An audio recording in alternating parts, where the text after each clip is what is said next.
Hey everyone, welcome to this video, which is kind of becoming a bit of a series here about hunting for bugs in mobile apps. This week we're going to be talking about mobile API testing. Now, in my previous videos, we've set up both an Android phone and an iOS phone to get the traffic going through Burp, and I told you that was all you need to do to start looking for bugs. And today I'm going to prove it. So this week we're talking about mobile APIs. You know, what bugs are there? How does it differ from other types of APIs?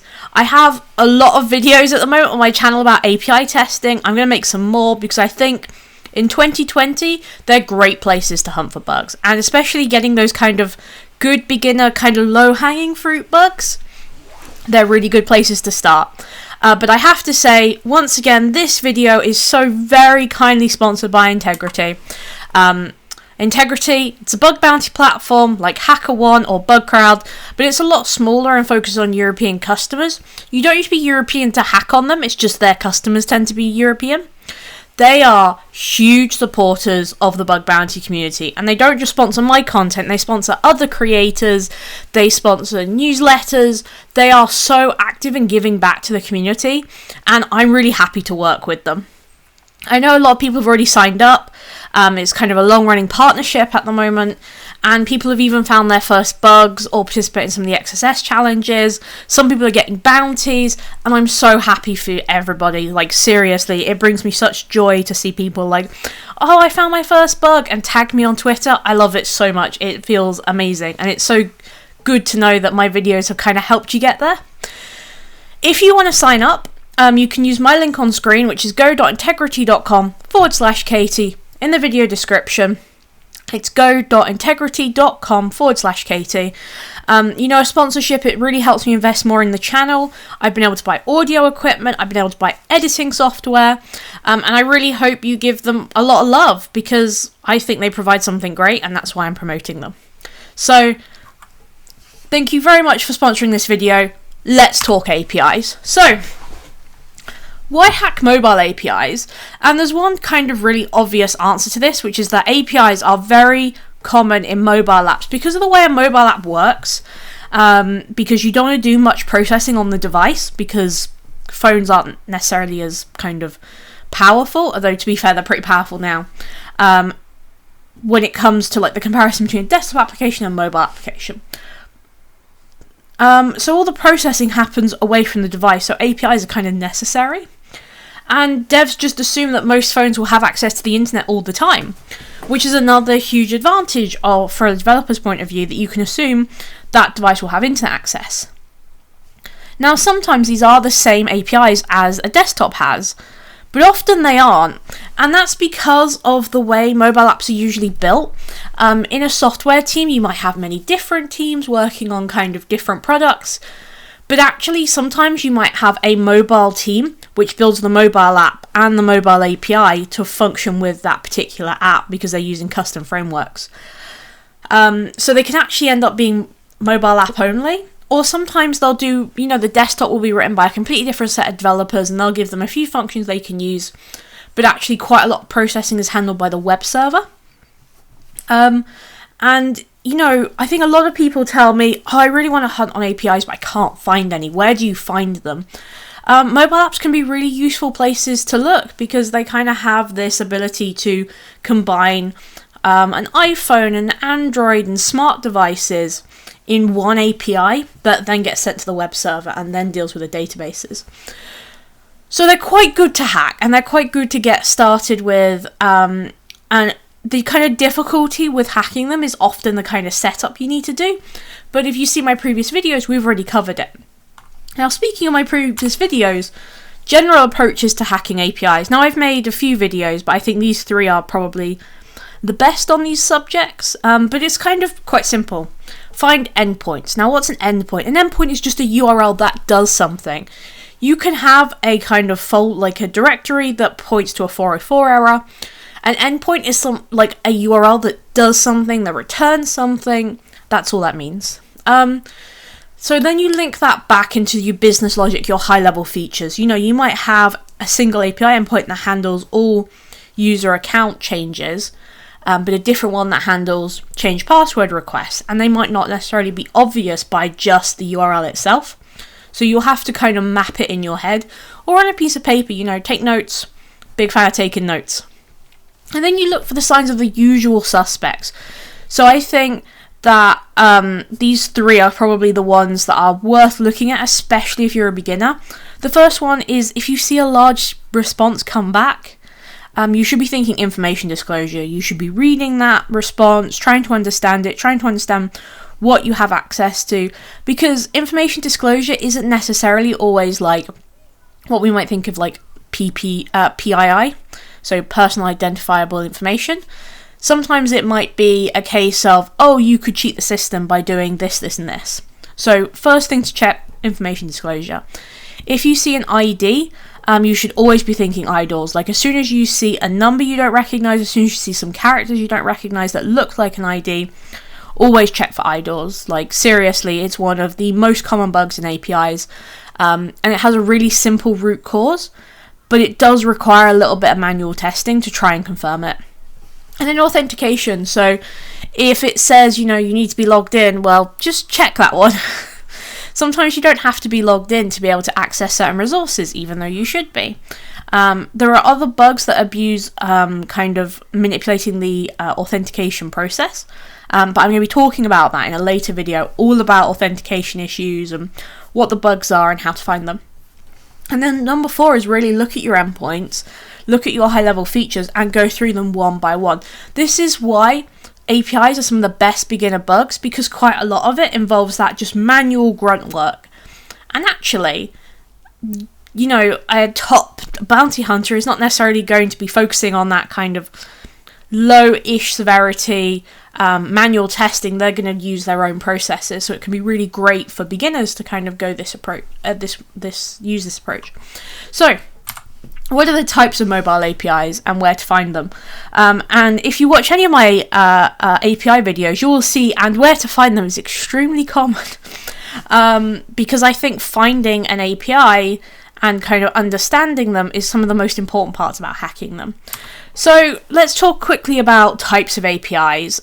Just like web APIs, there are different types, even in mobile apps. You don't tend to find SOAP or XML in mobile apps anymore. You used to back in the day, but now they've kind of fallen out of favour for either RESTful or GraphQL with JSON to communicate. So really, when you're thinking about APIs, you should be really, or mobile APIs, you should be really looking for JSON, really thinking about RESTful and GraphQL. However, you can often find custom APIs which don't necessarily map to one of these distinct types. RESTful APIs have this really specific design language that developers have to follow. I mean, it's not necessarily worth talking about because it's not really important to hacking. But quite often you'll see developers will write custom APIs because of the way RESTful works, just to make it easier on themselves. It's usually built in-house by the developers, so it can be really difficult to hack. But don't worry, we'll talk about approaching APIs, different types of APIs later on. So what is JSON? Now, if you've seen my previous video, you're probably aware of JSON. I did make a video all about how to read JSON, how to understand JSON, specifically for information disclosure. And it's basically the format that APIs return. It's this kind of plain text version of a database. And it really turns these kind of high-level objects into this kind of flat file text. That's quite machine friendly. There's quite a lot of interpreters that will read it and then understand it, so that way you can pass things between different systems. You can kind of think about, your phone would have something that understands it, the web server has something that understands it, so it can be passed around really easily. The kind of way it's set up is by using key value pairs, and what that means, if you don't know, is that, let me get my pen out, this part here is the key. That's kind of the label, and this part here is the value. So if you think about it as kind of like a file, right? Employee is the file name. This is what is in the file, if that makes sense. So it's just a way of representing data, really. Okay, let's talk about the different types of APIs. What's a RESTful API? Now, RESTful is a type of API. It stands for something, I've forgotten what it stands for. Representative state transfer, which means nothing. But basically the idea is you have these this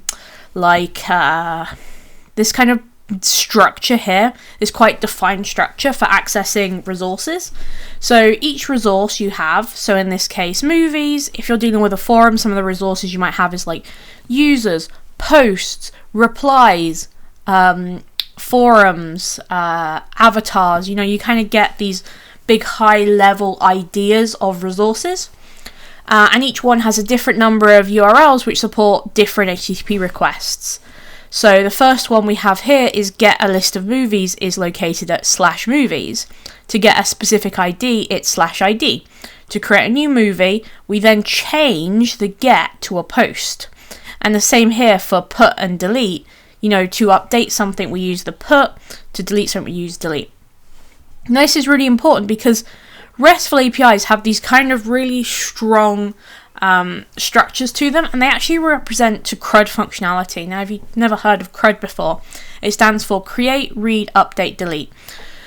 So all that means is that a RESTful API will have an endpoint that creates stuff. It will have an endpoint that reads. It will have an endpoint that deletes. It will have an endpoint that updates. It won't necessarily have all of the endpoints, but if you need to update something, it will always be put /movies, right? That's the idea. It's very highly structured, and it's quite easy to spot. You usually get something like /API, then you have like v1, then you have the resource, then you have whatever afterwards, your ID. And as long as you know what the resource names are here, it's quite predictable over time. Like, you can figure out, okay, if I'm dealing with a forum, they have posts, they have users, they have replies, they have comments maybe. And as long as you can predict those, you can kind of use recon to discover which other ones are there. So that's RESTful. About GraphQL.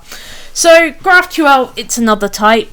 Instead of having these multiple URLs, these multiple endpoints, it only has one, and instead you write queries. So the same way a developer might write like an SQL query, you write these GraphQL queries. So developers kind of tell the program how to fetch the data from the query, what data needs to be sent and what data needs to be returned. And you can see here, we can see some of the information here that says what needs to come out and stuff like that from the documentation. And these are the results here. And again, it's JSON. We have key, value. It's a little bit more complex to retrieve data from, but doesn't really require you to know resource names. You can do something called introspection, and what that will do is kind of regurgitate the entire structure of the GraphQL API, which is really quite handy.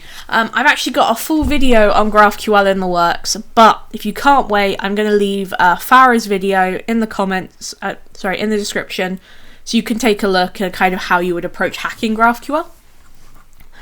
But then we have other API weirdness, which is that in mobile APIs, you sometimes get things that work a little bit differently. One thing is batching. So because phones can have quite unreliable internet access, where you might get signal for like a few minutes, then you go through a tunnel and you don't have signal anymore, what some APIs will do is batch your requests, and we'll see this in in action in a sec. But what you tend to get is, we have this endpoint or this JSON key here called operations, and in here it's saying what API endpoint to hit. So here we have v1 checkout orders, and we're posting it, and then we've got a bunch of stuff about the request there. So it changes slightly how you hack, which is that you've got to hack these kind of individual batching APIs. You can usually call them directly as well. Sometimes you can't, sometimes you can. But it's always worth having a look and making sure that you kind of understand how it's supposed to work with batching. This is something that's really unique to mobile APIs, and it's really one of the main differences between a mobile API and a regular API. So, custom APIs.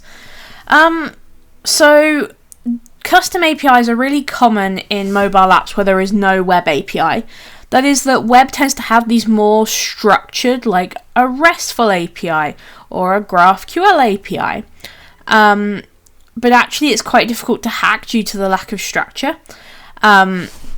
So here we have like this resources try, and this doesn't relate to the CRUD we saw earlier. The CRUD is quite structured. And even here, you know, we have entity type ID, which is still quite different from a RESTful API. So if you see one of these, don't panic. It does make recon more difficult, but it doesn't mean you can't hack it. You can't really rely on automation though. You've got to focus on hacking the features you can see.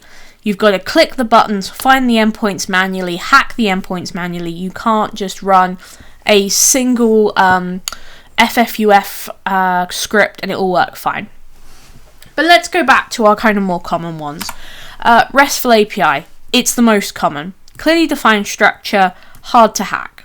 Some of the best recon techniques are this one here that Tom Nom Nom did. Again, I'll leave it in the description. And what he was able to do is kind of extract likely endpoints depending on kind of previous resources. And then the structure makes endpoints predictable for APIs. So that's RESTful. And again, it relates to this CRUD functionality here, where you can see you kind of have these defined structures. So if you see kind of these defined structures, you should be thinking RESTful. Now GraphQL, definitely rarer. It's becoming more popular though. Again, stay tuned for a future video. It's much easier to hack if introspection is turned on. If it's not turned on, it can be really difficult. However, you don't panic. Like, you just focus on the features you can see, edit the queries just like any API, just click the buttons. One thing to note is that introspection alone is not a bug. You can't just report the introspection query. You have to show you couldn't do something like, I don't know, a simple idle where you can create a post of somebody else or delete someone's post, that kind of thing. But actually, my kind of main advice for hacking APIs is hit every button. One of the nice things about APIs is that they're often used in the code, so they're used directly when relate to these kind of high-level features. So just try every feature, click every button, find the kind of flow, the way the user is supposed to use the application. If you're dealing with an e-commerce site, add things to your basket, remove things from your basket, change the quantity, check out what happens. With mobile especially, you're going to have features that are going to be hidden in hamburger menus, so make sure you're noting them down because they're not necessarily always going to be obvious. Even if you don't really test them, it can be important to understand how something is built. And sometimes recon is just press the buttons. Sometimes recon isn't what we kind of think about as find a bunch of directories. Sometimes it is just press the buttons and then figure out which endpoints are going to be which endpoints are going to give you what bugs. So where should you focus your efforts? It kind of sounds kind of obvious. How you should hack the things that are most likely to be hacked. But really there are two answers. The first is that you should look for where the impact is highest. Payment systems, login, authentication, anything where the damage is really obvious, or where you can bypass a website's protection. So what I mean by this is that if you have a website and they've implemented kind of cross-site scripting, you could use the mobile app to bypass the protections because they might not have the protections on the mobile app to inject your XSS, which can then run on the desktop version.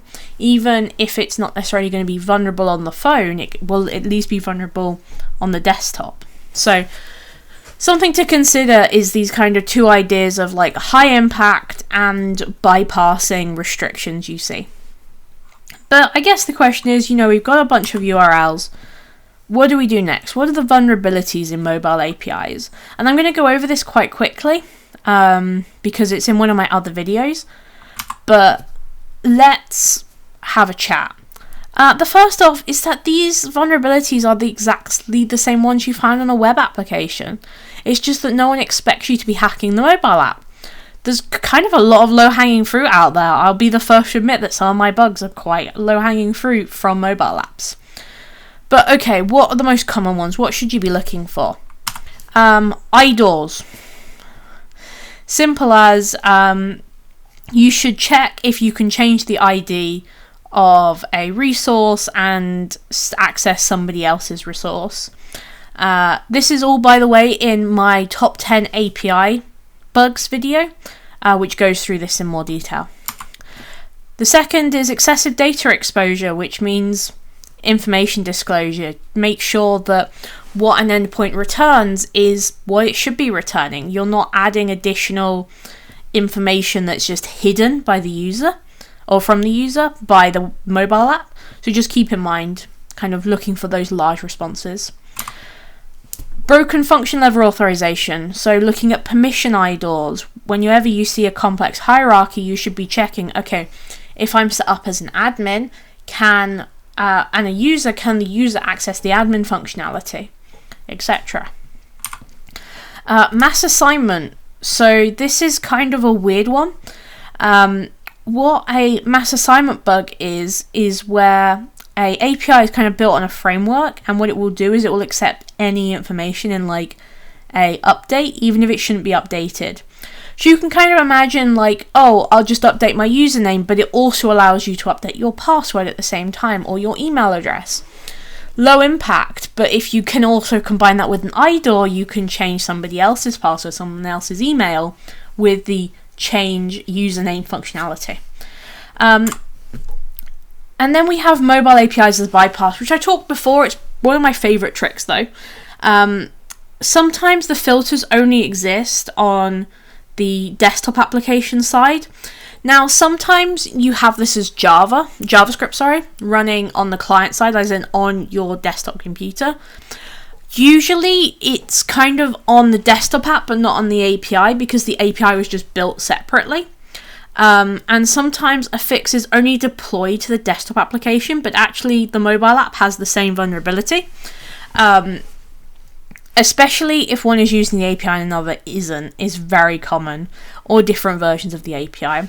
So to kind of explain that in kind of visual way here. So usually you put the XSS in the website, which then goes to the website backend, which is written in PHP, which then saves to the database. And that's how you'd get your stored XSS. The database would then, when a user loads the page, serve up our alert1 little payload.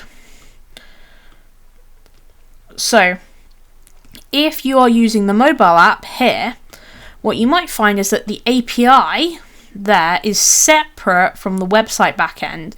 They're two different resources, but they connect to the same database at the very end.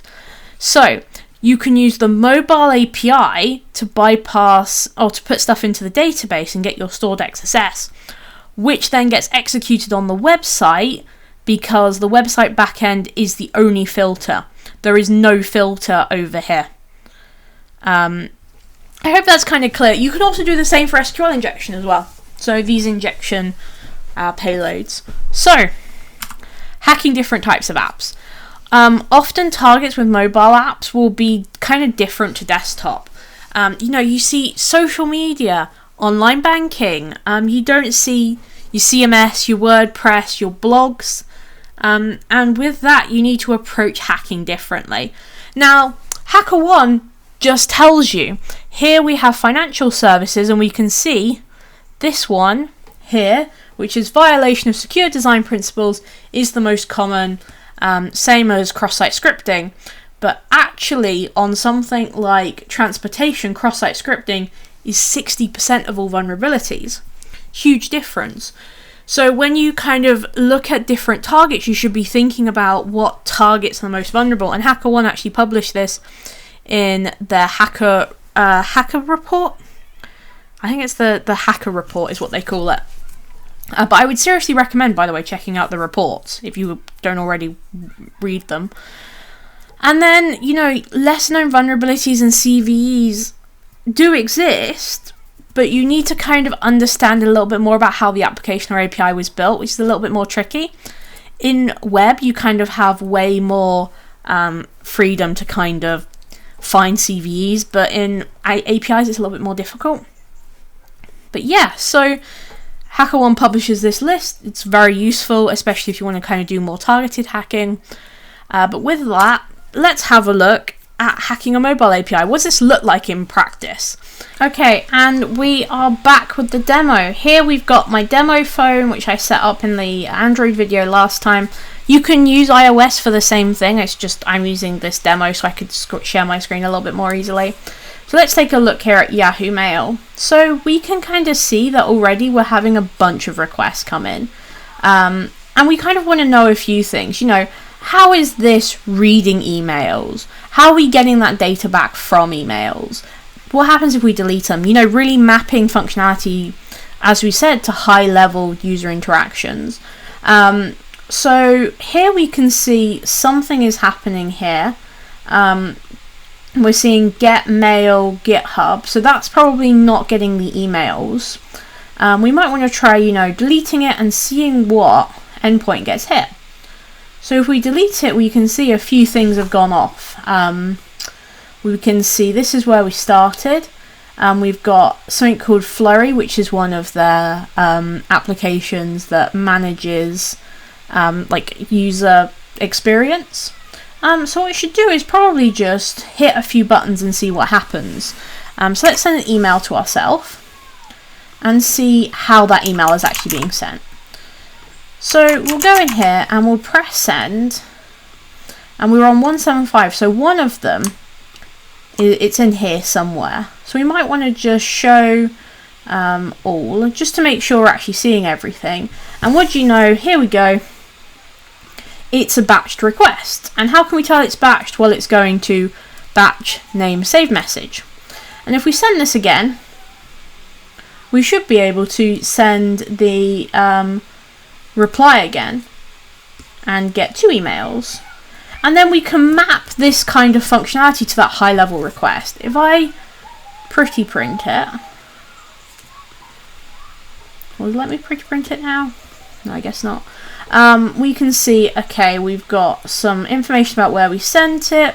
Here we can see the ID is save message, blah blah blah blah blah. The URI is mailboxes, then a long string, then messages. So this is likely the API endpoint it's actually hitting. So what we might want to say is, okay, can we then take this batching away and hit this API endpoint directly? We're already seeing IDs, like we're seeing an ID here, this is an ID, so something here might be vulnerable to like an IDOR. And we only know that because we can map out these high level functionalities. And that's really important. So if we now refresh our email and have a look, again we're seeing, okay, get folder message, send message, we're seeing, what else are we seeing? Another save message. So something's happening there. If we delete a message, it's probably also going to send it to the same API endpoint, I'm guessing.